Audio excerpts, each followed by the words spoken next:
ध्यान रखिए, जीवन में हारता वो है जो शिकायतें बार बार करता है और जीतता वो है जो हार कर भी कोशिशें हजार करता है।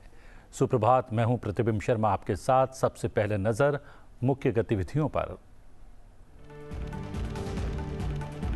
स्वदेश पहुंची T20 विश्व कप जीतने वाली भारतीय क्रिकेट टीम। दिल्ली एयरपोर्ट पर हुआ शानदार स्वागत। टीम प्रधानमंत्री नरेंद्र मोदी से करेगी मुलाकात। शाम को मुंबई में ओपन बस में होगी विक्ट्री परेड। वानखेड़े स्टेडियम में किया जाएगा विश्व विजेताओं का सम्मान।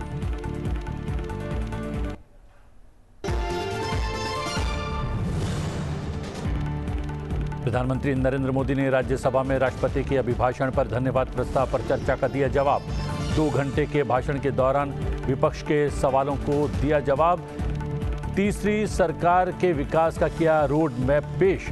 चर्चा के बाद प्रस्ताव ध्वनि मत से पारित। राज्यसभा के 264वें सत्र का समापन। सत्र की उत्पादकता रही 100% से अधिक। राष्ट्रपति के अभिभाषण पर धन्यवाद प्रस्ताव पारित होने के बाद सदन की कार्रवाई अनिश्चित काल के लिए स्थगित। केंद्र सरकार ने किया 8 कैबिनेट समितियों का गठन। सुरक्षा, आर्थिक और राजनीतिक सहित 6 समितियों के सदस्य होंगे प्रधानमंत्री मोदी। राजनाथ सिंह को मिली बड़ी जिम्मेदारी। नियुक्ति समिति के अलावा सभी समितियों में भी शामिल।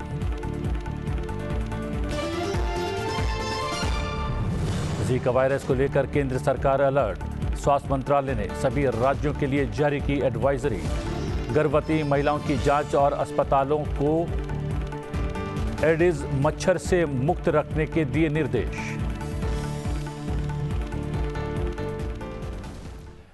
रोहित शर्मा की अगुवाई वाली T20 विश्व कप विजेता भारतीय टीम एयर इंडिया के विशेष विमान द्वारा 3 दिन से बेरिल तूफान में फंसे रहने के बाद बारबाडोस से आज सुबह नई दिल्ली पहुंच गई है। एयरपोर्ट पर पहुंचने पर भारतीय टीम का शानदार स्वागत किया गया। हम आपको बता दें कि भारतीय टीम आज सुबह करीब 11 बजे प्रधानमंत्री नरेंद्र मोदी से मुलाकात करेगी। प्रधानमंत्री आवास में भारतीय टीम का स्वागत समारोह रखा गया है। यहां विश्व विजेता खिलाड़ी प्रधानमंत्री मोदी के साथ ब्रेकफास्ट करेंगे। प्रधानमंत्री से मुलाकात के तुरंत बाद टीम मुंबई के लिए रवाना होगी। मुंबई में BCCI ने एक ओपन टॉप बस यात्रा की व्यवस्था की है, जिसके बाद वानखेड़े स्टेडियम में एक समारोह होगा। बस में खिलाड़ियों की परेड मरीन ड्राइव के आसपास होने की उम्मीद है और शाम 5 बजे से मरीन ड्राइव और वानखेड़े स्टेडियम के बीच विक्ट्री परेड रखी गई है। हम आपको बता दें कि वानखेड़े स्टेडियम में विश्व विजेता भारतीय टीम का सम्मान होगा और 125 करोड़ रुपए का इनाम टीम इंडिया को दिया जाएगा।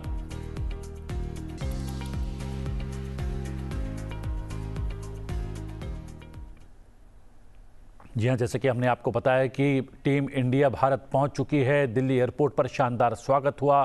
शानदार स्वागत के बाद टीम इंडिया पहुंचेगी प्रधानमंत्री निवास पर और प्रधानमंत्री के साथ नाश्ता भी किया जाएगा। हम बता दें कि जैसे ही भारतीय टीम ने गत शनिवार को T20 फाइनल जीता और विश्व विजेता बन गई, प्रधानमंत्री मोदी ने सभी टीम के मेंबर्स को बहुत बहुत धन्यवाद किया और पूरे देश को खुशी से सराबोर करने के लिए उन्होंने टीम इंडिया को धन्यवाद दिया। क्या कुछ कहा प्रधानमंत्री नरेंद्र मोदी ने, आइए एक बार देख लेते हैं। टीम इंडिया को इस भव्य विजय के लिए सभी देशवासियों की तरफ से बहुत बहुत बधाई। आज 140 करोड़ देशवासी आपके इस शानदार प्रदर्शन के लिए गर्व अनुभव कर रहे हैं। खेल के मैदान में आपने वर्ल्ड कप जीता, लेकिन हिंदुस्तान के हर गांव, गली, मोहल्ले में आपने कोटि कोटि देशवासियों का दिल जीत लिया। और ये टूर्नामेंट एक विशेष कारण से भी याद रखी जाएगी। इतने सारे देश, इतनी सारी टीमें और एक भी मैच हारना नहीं, ये छोटी उपलब्धि नहीं है।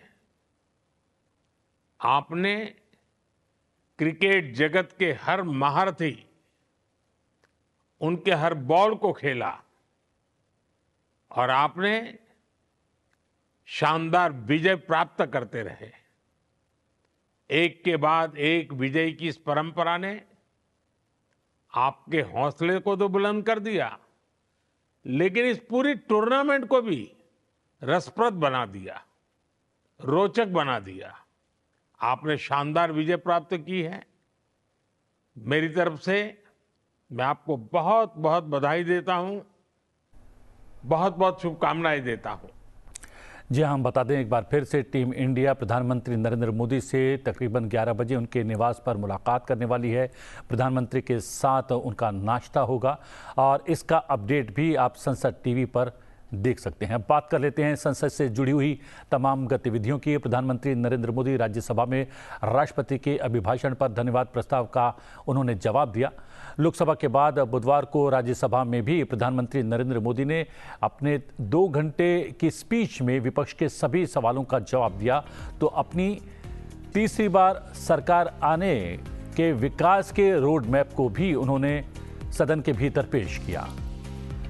प्रधानमंत्री ने कहा कि 60 साल के बाद कोई सरकार लगातार तीसरी बार चुनी गई है। 10 साल के सेवा भाव से जो काम किया गया है, देश की जनता ने उसका आशीर्वाद दिया है।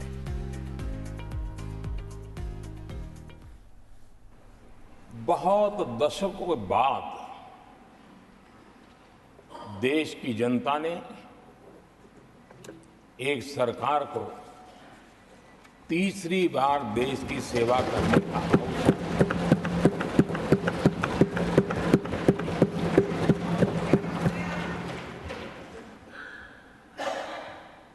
60 साल के बाद ये हुआ है कि 10 साल के बाद कोई एक सरकार फिर से उसकी वापसी हुई है। और मैं जानता हूं कि भारत के लोकतंत्र की 6 दशक के बाद आई हुई घटना असामान्य घटना है। और कुछ लोग जानबूझकर के उससे अपना मुंह फेर करके बैठे रहे। कुछ लोगों को समझ नहीं आया और जिनको समझ आया उन्होंने हो हल्ला उस दिशा में किया कि ताकि देश की जनता की इस विवेक बुद्धि पर, देश की जनता के इस महत्वपूर्ण निर्णय पर कैसे छाया कर दी जाए, कैसे उसको ब्लैकआउट किया जाए, इसकी कोशिश हुई। लेकिन मैं पिछले 2 दिन से देख रहा हूं कि आखिर तक पराजय भी स्वीकार हो रहा है और दबे मन से, कम मन से विजय भी स्वीकार हो रहा है।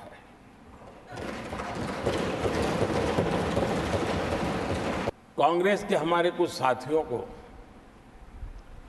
मैं हृदय से धन्यवाद करना चाहता हूं, क्योंकि उन्होंने बार बार ढोल पिटा था 1/3 सरकार।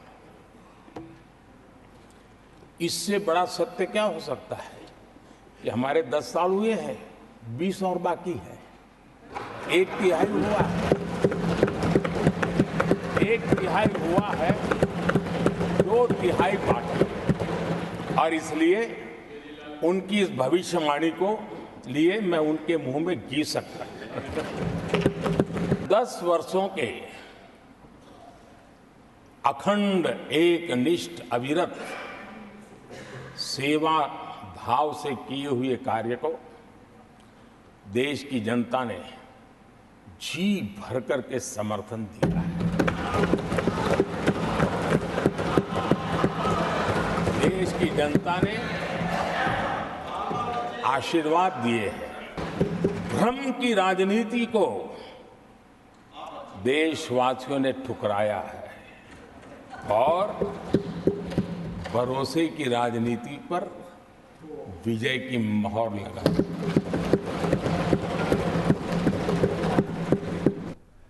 इस अवसर पर प्रधानमंत्री नरेंद्र मोदी ने भारत रत्न बाबा साहब अंबेडकर को कुछ खास अंदाज में याद किया। मेरे जैसे बहुत लोग हैं इस देश के सार्वजनिक जीवन में,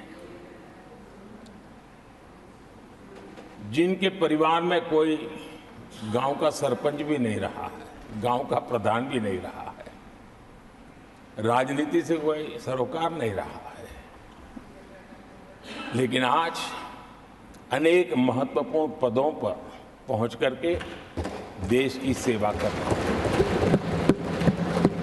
और उसका कारण बाबा साहब आम्बेडकर ने जो संविधान दिया है, उसने हम जैसे लोगों को अवसर दिया है। अर्थव्यवस्था को लेकर प्रधानमंत्री ने कहा कि भारत जल्द विश्व की तीसरी बड़ी अर्थव्यवस्था बन जाएगा। इस बार देश की जनता ने हमें रिकॉर्ड में 5 नंबर से 3 नंबर की इकोनॉमी पर पहुंचाने के लिए जनादेश दिया है और मुझे पक्का विश्वास है कि देश की जनता ने हमें जो जनादेश दिया है, हम भारत की अर्थव्यवस्था को विश्व के टॉप 3 में पहुंचा के रहेंगे। यहां कुछ ऐसे विद्वान हैं जो ये मानते हैं कि इसमें क्या है, ये तो होने ही वाला है, ये तो अपने आप तीसरे नंबर पे पहुंचने वाली है। अब ये लोग ऐसे हैं जिन्होंने ऑटो पायलट मोड पे सरकार चलाने का या तो रिमोट पायलट पर सरकार चलाने का उनको आदी है, इसलिए वो कुछ करना धरने में विश्वास नहीं करते हैं। वो कुछ करने धरने में विश्वास नहीं करते, वो इंतजार करना जानते हैं। लेकिन हम परिश्रम में कोई कमी नहीं रखते। प्रधानमंत्री ने यह भी कहा कि आने वाले 5 साल गरीबी के खिलाफ लड़ाई में काफी अहम होंगे। आने वाले 5 साल गरीबी के खिलाफ लड़ाई के निर्णायक वर्ष है और यह देश गरीबी के खिलाफ लड़ाई में विजयी होकर के रहेगा। ये पिछले 10 साल के अनुभव के आधार पर मैं बहुत विश्वास से कह सकता हूं। जब हम दुनिया की तीसरे नंबर की इकोनॉमी बनेंगे, तब भारत के हर स्तर पर सकारात्मक प्रभाव तो होगा, लेकिन वैश्विक परिवेश में अभूतपूर्व प्रभाव पैदा होने वाला। प्रधानमंत्री ने किसान, नारी, युवाओं के लिए सरकार के फोकस का जिक्र किया। प्रधानमंत्री ने कहा कि दिव्यांगों को सरकार ने गरिमापूर्ण जीवन देने का काम किया है। उन्होंने कहा कि हमने देश में उपेक्षित वर्ग के लिए लगातार काम किया है। बीते 10 वर्ष में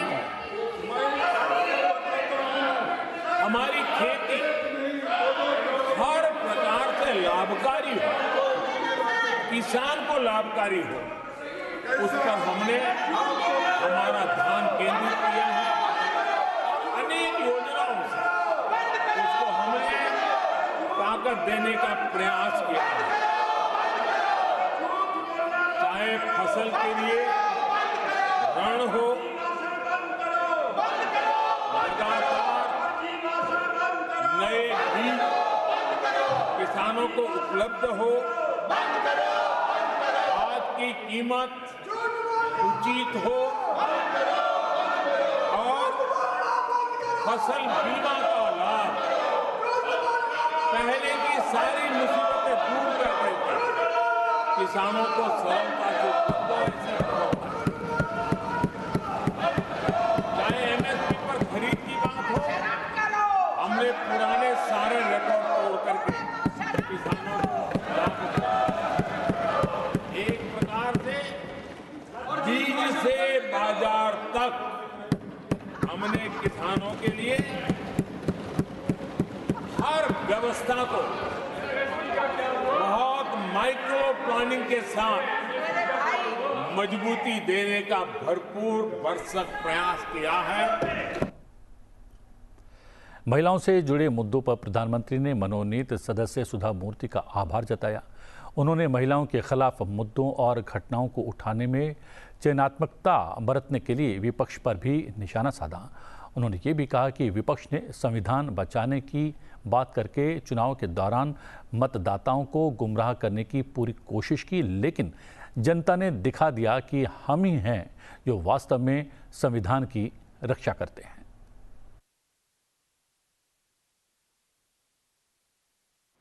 सुधा मूर्ति जी का आभार व्यक्त करता हूं कि कल उन्होंने चर्चा में महिलाओं के आरोग्य के विषय पर बल दिया था और उसका महात्म्य क्या है, उसकी आवश्यकता क्या है, उस पर बड़े विस्तार से उन्होंने कहा था। और उन्होंने एक बात ये भी बड़ी इमोशनल बताई थी कि माँ अगर चली गई तो उसका कोई उपाय नहीं होता, फिर नहीं मिल सकती। ये भी बड़ी भावात्मकता से उन्होंने बताया था। विमेन हेल्थ, सैनिटेशन, वेलनेस पर हमने 10 वर्षों में एक प्रायोरिटी सेक्टर के लिए आपने काम किया है। आदरणीय सभापति जी, टॉयलेट हो, सैनिटरी पैड्स हो, गैस कनेक्शन हो, प्रेगनेंसी के दौरान वैक्सीनेशन की व्यवस्था हो और इसका फायदा हमारे देश की माताओं बहनों को मिला है। आदरणीय सभापति जी, आरोग्य के साथ साथ महिलाएं आत्मनिर्भर बने, उस दिशा में भी हम लगातार काम कर रहे हैं।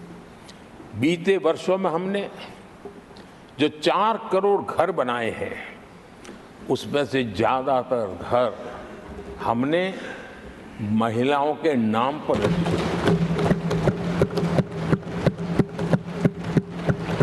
बैंकों में खाते खुलने से, मुद्रा और सुकन्या समृद्धि जैसी योजना से, आर्थिक फैसलों में महिलाओं की भूमिका भी बढ़ी है, भागीदारी भी बढ़ी है और एक प्रकार से वो परिवार में भी अब निर्णय प्रक्रिया का हिस्सा बनने लगी है। आदरणीय सभापति जी, विमेन सेल्फ हेल्प ग्रुप्स, उससे जुड़ी 10 करोड़ बहनें, उनका आत्मविश्वास तो बढ़ा ही बढ़ा है, उनकी आय भी बढ़ी है। बुधवार को राज्यसभा की कार्रवाई अनिश्चितकाल के लिए स्थगित कर दी गई। राज्यसभा का ये 264वां सत्र था। सभापति जगदीप धनखड़ ने सदन की उत्पादकता की जानकारी दी। The session began with the President's address to both houses of Parliament, an important tradition that set the tone and outlined the government's agenda.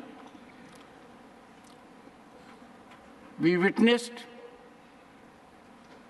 Honorable Prime Minister introduce his Council of Ministers after he was sworn in as the Prime Minister of India for the 3rd consecutive term after 6 decades. The motion of thanks to the President's address witnessed lively participation by 76 members for over 21 hours. The House also heard the maiden speeches by 19 newly elected members.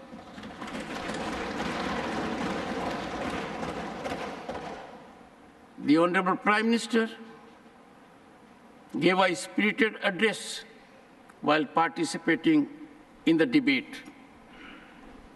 Though the House lost 43 minutes due to forced adjournments, shortfall of which was made up by continuing discussion during the lunch break and sitting beyond the scheduled time. Due to extended sitting, total duration of business was finally extended by 3 hours beyond the scheduled time, and therefore we scored more than 100% in our productivity. While there was active participation from both the Treasury as well as the opposition benches, I was constrained to make some poignant observations that weighed heavily on my mind over the disruptions that marred the proceedings.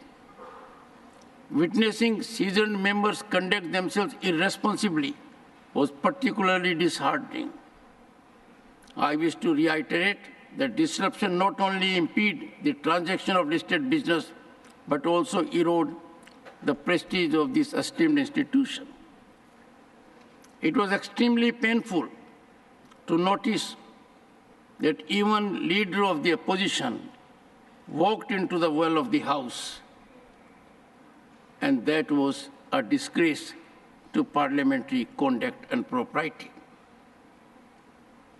I expect members of this House to exemplify their conduct so that this becomes a temple for deliberation, discussion, dialogue, and debate.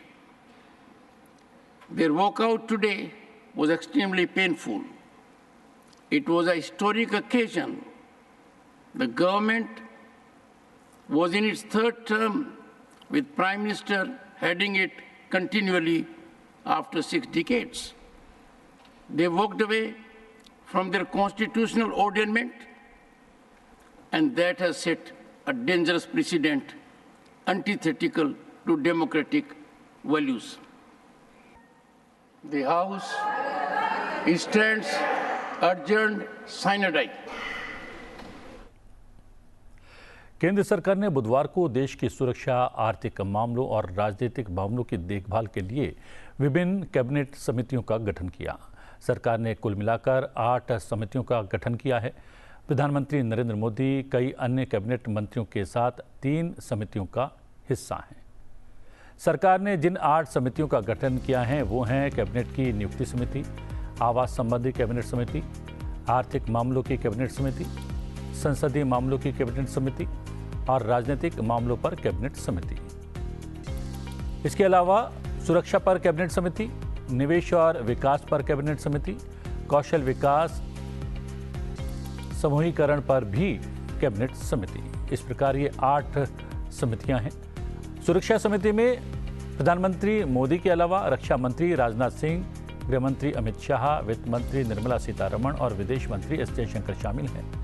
आर्थिक मामलों को देखने वाली समिति में 10 केंद्रीय मंत्री शामिल हैं, जबकि राजनीतिक मामलों की समिति में प्रधानमंत्री के अलावा 13 मंत्री शामिल हैं। राजनीतिक मामलों की कैबिनेट समिति में जेडीयू के ललन सिंह, जीतन राम मांझी, टीडीपी नेता राम मोहन नायडू, अन्नपूर्णा देवी को भी सदस्य बनाया गया है।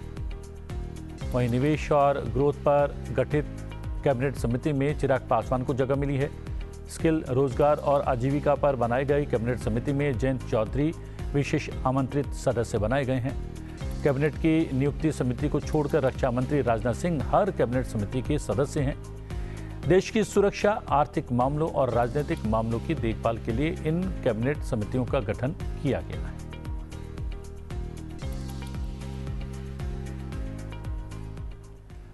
भारतीय सेना ने लोकसभा में नेता प्रतिपक्ष राहुल गांधी के बयान और सोशल मीडिया पोस्ट में किए गए उन दावों को खारिज कर दिया है कि ड्यूटी के दौरान जान गंवाने वाले अग्निवीर अजय कुमार के परिजनों को मुआवजा का भुगतान नहीं किया गया है।